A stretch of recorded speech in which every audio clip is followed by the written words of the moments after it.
Welcome to Mythic Tales of Hope by the Elven Scholar. Please feel free to grab a spot by the fire while we recall tales from the elves and Fee, stories of hope and adventure shrouded in the mists of legends within the depths of time. Together we can explore our past and reawaken the stories of old. Megovana, my elven, fae, and other kin family, and welcome again to a new episode of Mythic Tales of Hope by myself, the Elven Scholar.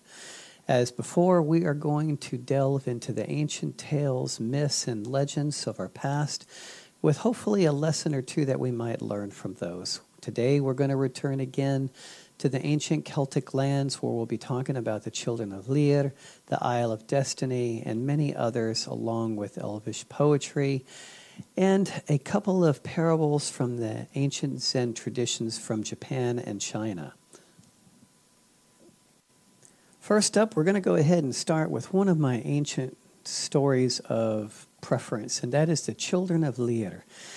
According to Wikipedia, it was originally called the Children of Lir, okay, and it's, again, ancient Irish mythology, and it's a tale from the post-Christianization period when St. Patrick came through and some of the changes that occurred in ancient Ireland. And this story mixes magical elements such as druidic wands and spells, which we like, with a Christian message of faith in bringing freedom from suffering. Okay, the tale is often known today as simply The Children of Leer, but its title originally was rendered as The Tragic Story of the Children of Leer, or The Fate of the Children of Leer. It is indeed a tragic tale, and the narrator that's coming up here in a moment will describe to you in more detail about the story, but the reason I included this is because it is a tale in the end of persevering through suffering and not giving up, not giving in, knowing that the end, it can work out. And faith can carry you through whatever that faith may be in. It's a story of the Children of Leer, and how they were magically transformed into swans when the old story of the evil stepmother who was very jealous of the love of their father for them, and how she wanted all of his attention and, of course, the power that came with being married to a king. So I hope you enjoy the story. It's again, one of my ancient favorites, and it ends with such hope that through the worst, you can come out and survive and even be better in the long run. I hope you enjoy the story. The Children of Lir is a famous legend from Irish mythology. This is a sad tale about the love of one family, jealousy, magical spells, and a curse of 900 years. A long time ago in Ireland, before the time of the Gael, there lived a people known as Tuatha De Danann. They were a mystical race with very potent magic, and their king was known as Bod Derg. King Bod Derg was a fair and wise king, but one of his nobles, Lir, disliked him immensely. The king was very much aware of Lir's resentment of him, but he was wise enough to know that he needed to keep his kingdom united. In order to placate Lir and soothe his resentment, King Bod Derg decided to give him one of his daughters as a wife. Lir was indeed pacified, and of the two of the most beautiful daughters of Bod Derg, he picked Eilv. Although it was a marriage of convenience, a great love grew between Eilv and her new husband. In time, she bore him a very beautiful daughter, Fionnuala, and 3 handsome sons, Aed, Con, and Fiachra. The family was filled with happiness and love, but as always, sorrow has a way of seeping into a happy heart. Eilv fell ill and died, breaking not only her children's hearts, but also tearing the heart of Lir into little pieces. Bod Derg was astounded at the love the family had for his daughter and for each other, so he decided to give his second daughter, Aoife, to Lir, thinking that Aoife would be a kind and gentle woman like her dead sister. Lir accepted her as his new wife.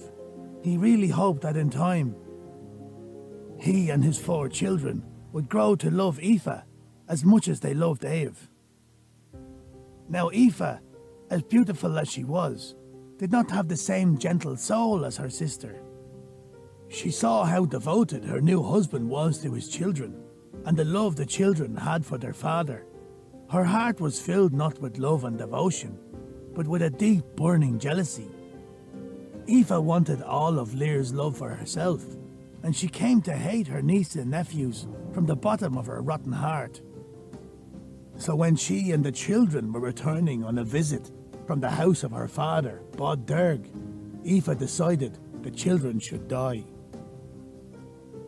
Aoife ordered her servant to slay her stepchildren, but when he refused, she decided to do it herself. However, when it came to doing the deed, she found that she didn't have the courage, so she decided to use magic upon them instead. She conjured up all the power she could and cast a spell upon the poor children, turning them into swans and binding them to live 300 years on the waters of Loch Deravara, followed by another 300 years in the north on the Strut dem Whale, flying between the coasts of Era and Alba.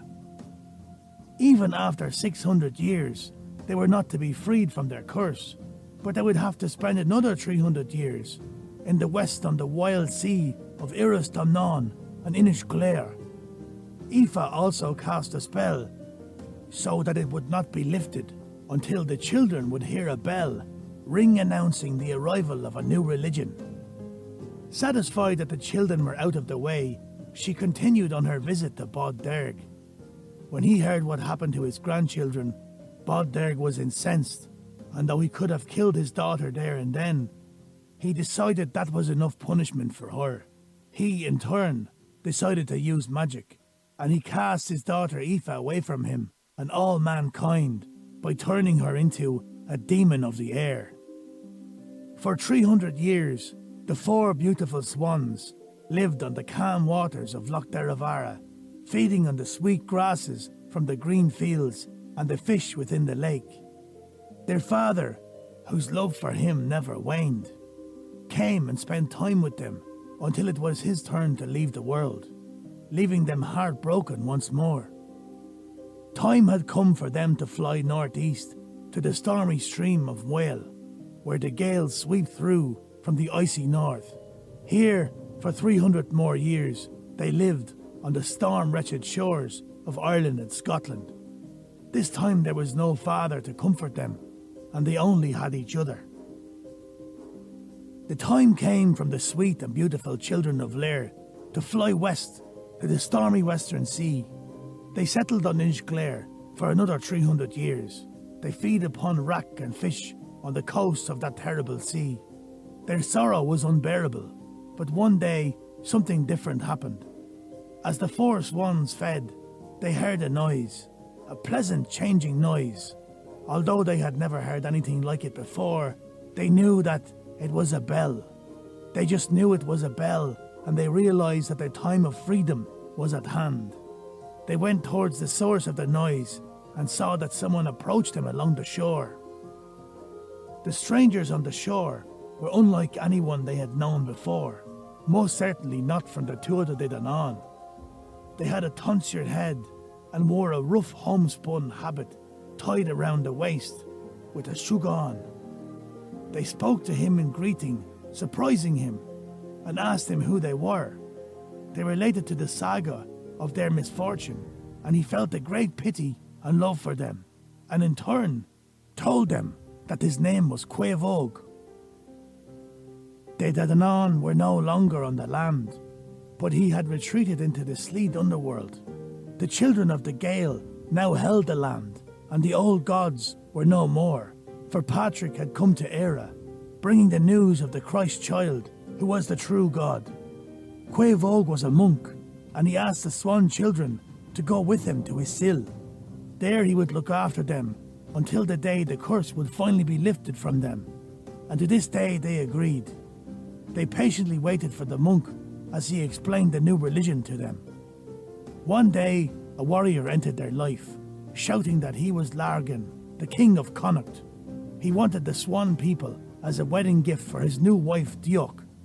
Quevog stood in front of the king and rebuked him, saying, "You shall not have them." And then he rang his bell a second time. Immediately the swan's feathers fell away, and they returned to human form. All the years that the children of Leer had begun to show on their bodies, and they aged very quickly.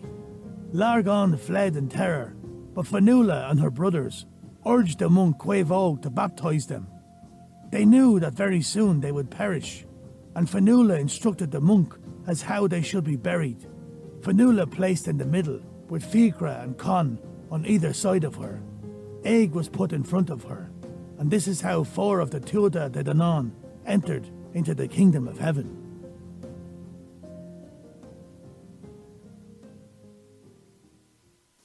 Okay, we're going to return one more time to ancient Ireland, where we delve into a series of myths and tales about how Ireland became known as the Isle of Destiny, how the fairies, basically, or the elves, originally took over, the Tuatha De Danann. It's a series of short excerpts of tales about how this came to be. It's really fascinating. Even to this day, there are many people that feel that they are descendants of the Tuatha De Danann before they disappeared from the land and went underneath into the fairy hills. You can literally drive around Ireland today, and there are signs out showing hills that they believe where they still live to this day. So it's a wonderful narration, and I hope you enjoy it.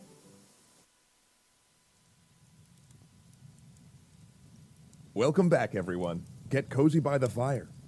We'll be traveling to Ireland, Inishfail, the Island of Destiny.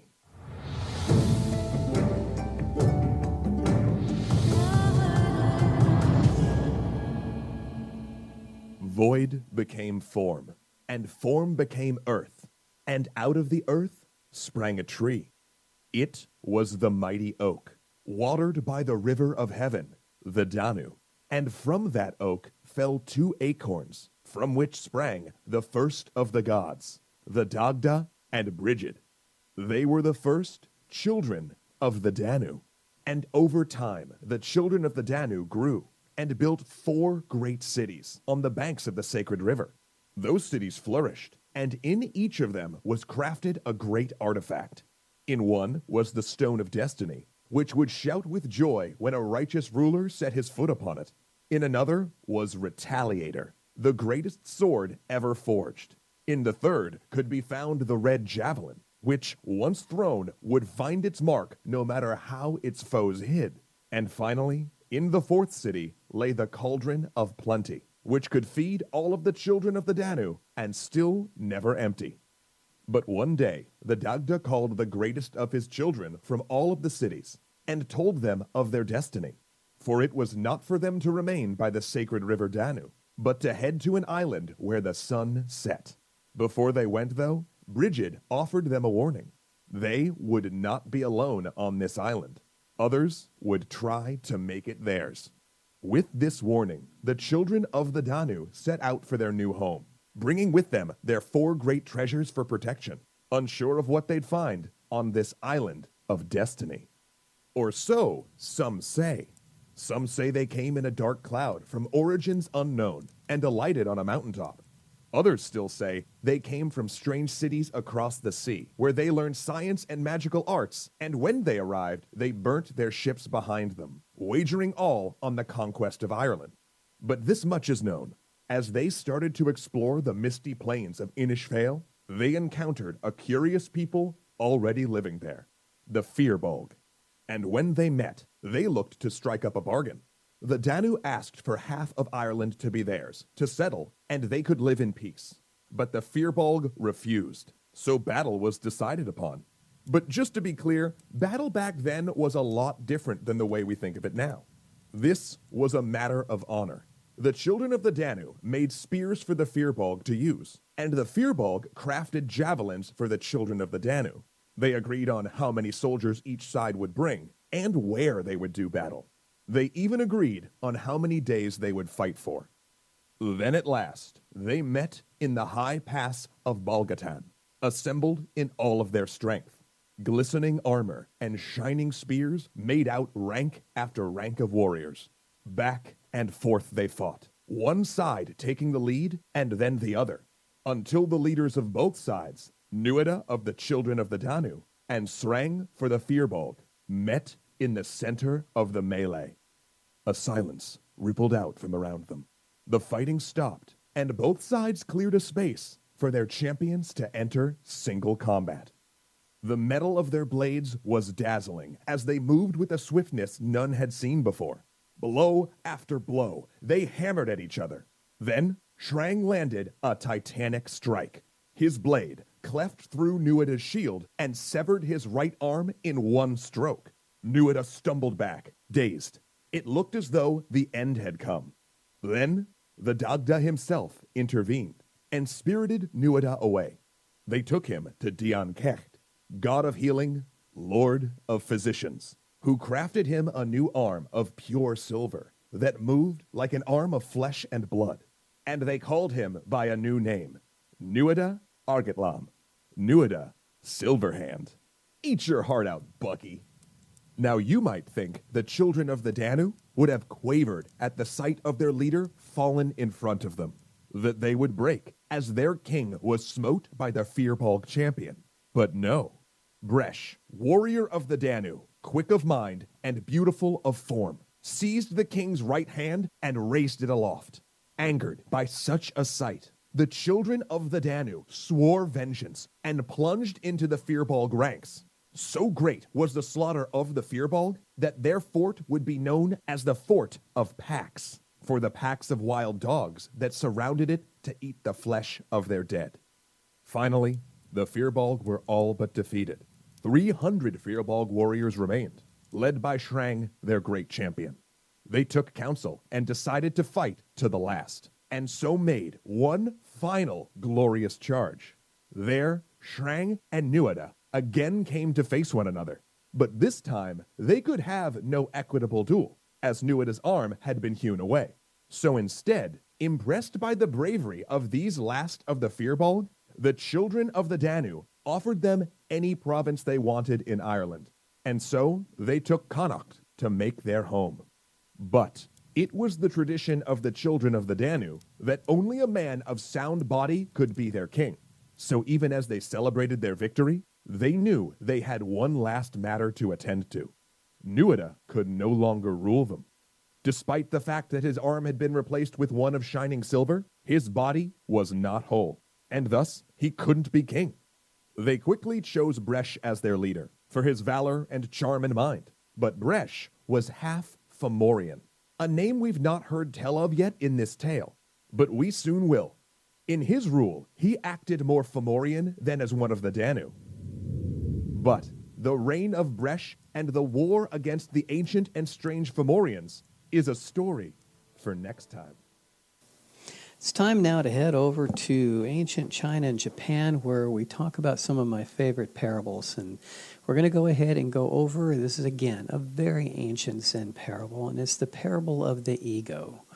We have a very rich man who goes to a Zen master to learn about the Zen Buddhist philosophy and how he can find peace within his own life. And where this story goes is to talk about the perspective of ego. And ego is what often keeps us from reawakening, from realizing who we are, because instead of expanding outside of ourselves and seeing the world for what it really is, we choose to view it from our own perspective, from our old worldview. And it very often blinds us to what's really out there. And this is a tale, very short one, of how we need to recognize how we view the world through glasses colored with ego, and that we need to let it go so that we can see reality for what it really is.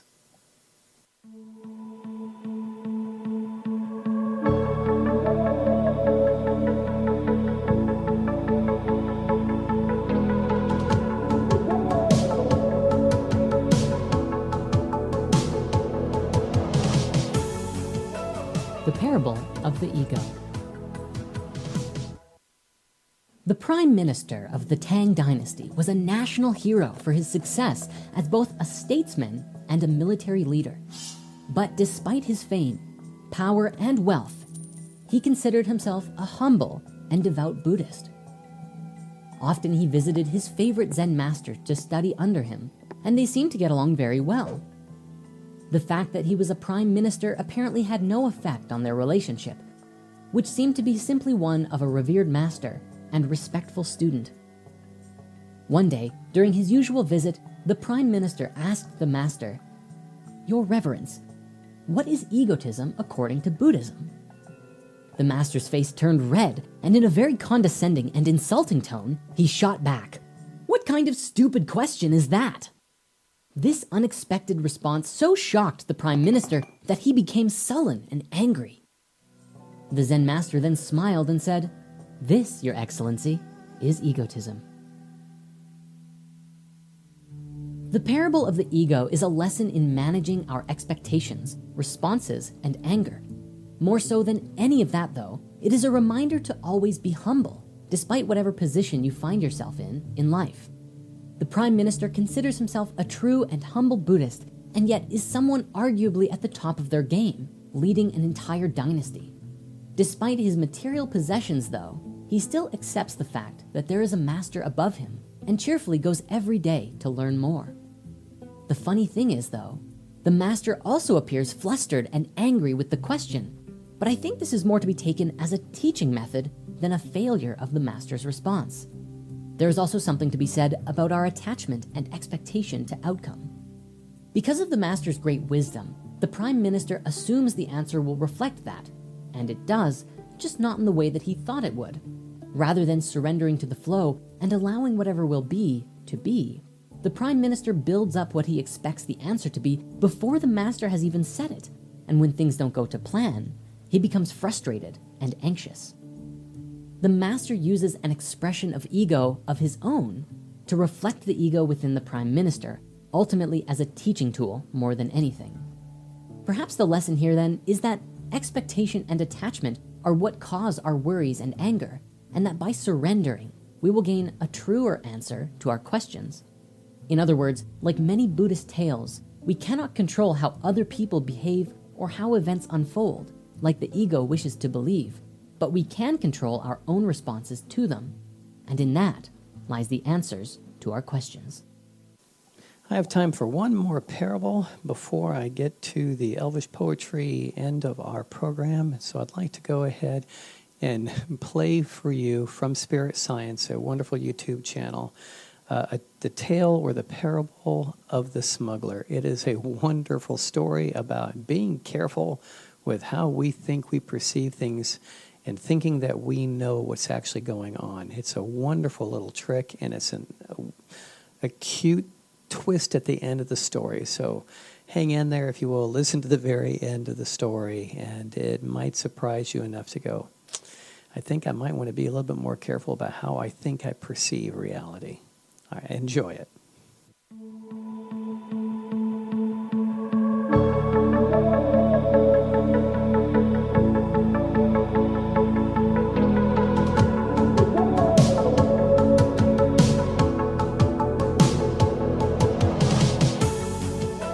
The Parable of the Smuggler. There once was a poor man who led a donkey from one kingdom to another. Every day he needed to cross a river that was guarded by men from the kingdom he wished to enter. The border guards suspected he was smuggling something, so they would always inspect him and his donkey thoroughly. They'd search through his pockets, the saddlebags and the donkeys, but never found anything. As time went on, they saw the man had much nicer clothing and bought a larger house. They knew something must be up, and they inspected him even more thoroughly. But in the end, they didn't find anything on him. After 30 years of this, one of the border guards finally retired. One day, as he was walking through the village, he saw the old man who would pass with the donkeys. He ran up to him and told him he was no longer a border guard and could no longer arrest the man. He pleaded to know, for his own peace of mind, what was the man smuggling all those years ago? The man acquiesced and agreed to tell him, now that he could not get arrested. It was the donkeys. I was smuggling donkeys, he said. The guard was shocked and would never have guessed. Oh boy, this is a fun one, because the answer was in plain sight. It was easy to look over. This parable teaches us that not everything is always as it seems, and sometimes we need to inspect things from every angle in order to understand them. Sometimes the seemingly most hidden things are in plain sight, just like the classic saying, "It was hidden right under my nose." It's easy to search deeply for something that is simple and right in front of us. Not everything is so complicated in life. There are many simple truths that are, in the end, just a simple truth. Perhaps there is also something to be said of appearances. The guards assumed the man was a smuggler because he first appeared poor, and when they see him increasing in wealth, this just reassures them of their presumption. For all they know, the man could have been working another job and got his house this way. Because of this, they actively search for something of value, something that would otherwise be out of place on a poor man, and never consider the things right in front of them. Sometimes we must approach a situation from every angle before coming to a decision.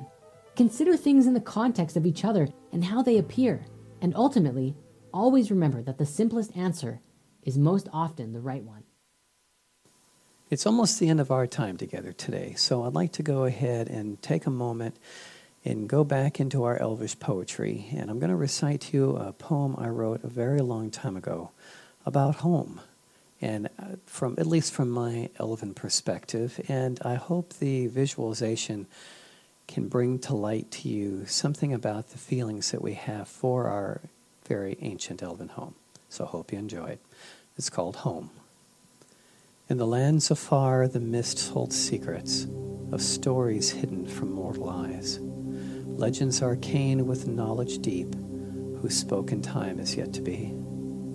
In these fields of sunburst splendor are a silent people of forgotten times, whose songs speak of trust unbroken and love fulfilled in diamond bonds. By the shores of Eldamar's misty isles, time stands still and youth remains, with strength of life like a sunlit wonder, and the day is lit with the light of the soul. The land itself speaks of ageless faith, with the stewards who hold the promise, who in ages past gave up their lives for this earth who is their mother. It is because of this undying love for the land which became their world, the rivers run with a mighty life, and the trees tell tales unheard. To those of dark and immortal worlds, these are tales for only firelit rooms, with thick wooden doors shut against the night, and the nervous laughter of hidden fear. It is often said that those of the night knows not the light of day, and with their backs against the sun, call their wayward shadows the truth. I write this poem with love in my heart to show you worlds where faith can leap, to lands where love cannot die, and the food of the soul is the love of Eru. Reach with me for the stars of heaven, and our love will shine in the light of the stars, to last forever in a world apart, where the wars of man will never touch. I'd like to take a moment now and say thank you and give credit to the wonderful material that we were able to use today, contributed by those on YouTube.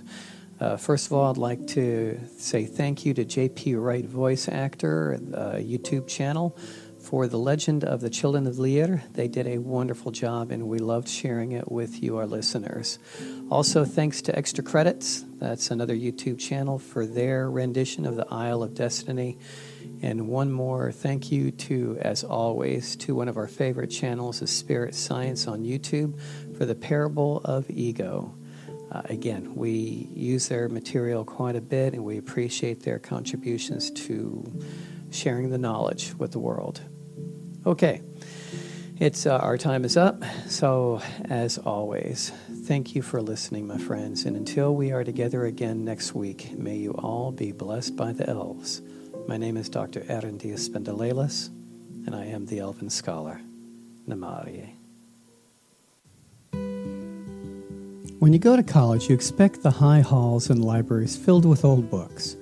But much has changed, and in today's world, online schools have exploded in popularity. Please join us at Lambengomor, the world's first online college with a nod towards elven and humankind alike. With Lambengomor, you can start a new career or a new life in the holistic health field. Learn a new Elven language, study history and culture or the environment. We believe everyone deserves an affordable education with personalized attention. We provide full certifications in the following fields: home herbalist, Reiki levels 1 through Reiki master, nutritionist, first aid, Elven history and culture, Elven languages, Quenya and Sindarin, anatomy, botany, introduction to archaeology, ecology, astronomy, and Elven laws of manifestation and meditation. We also offer full diplomas in the fields of medical herbalist and medical nutritionist. More classes are being added. Many students have already found new careers in these fields.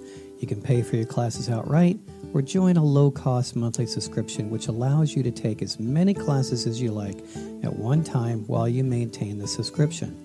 This college was founded to give you a chance to expand your horizons while believing in who you are. All classes are certified and are aimed at helping you start a new life and a new career. Adult study programs for both elves and humans alike, designed specifically for you. You can find us at www.elvenscholar.org. Discover what is inside of you. Be who you are at Lambengomor, the Elven School of Lore Masters. Leave your Tinkerbells at the door and bin your fairy godmothers. I'm Kitty from Encounters with the Good People. Together, let's explore who or what fairy really are. Some say they are ghosts, cryptids, aliens, or spirits of the reincarnated. But do they dwell in our realm or in the other world? Join me as we visit the tales of our ancestors, as well as recent encounters with fairies, to find out. New episode every Sunday at 2:30 p.m, right here on Heroes and Mortals. Cheerio!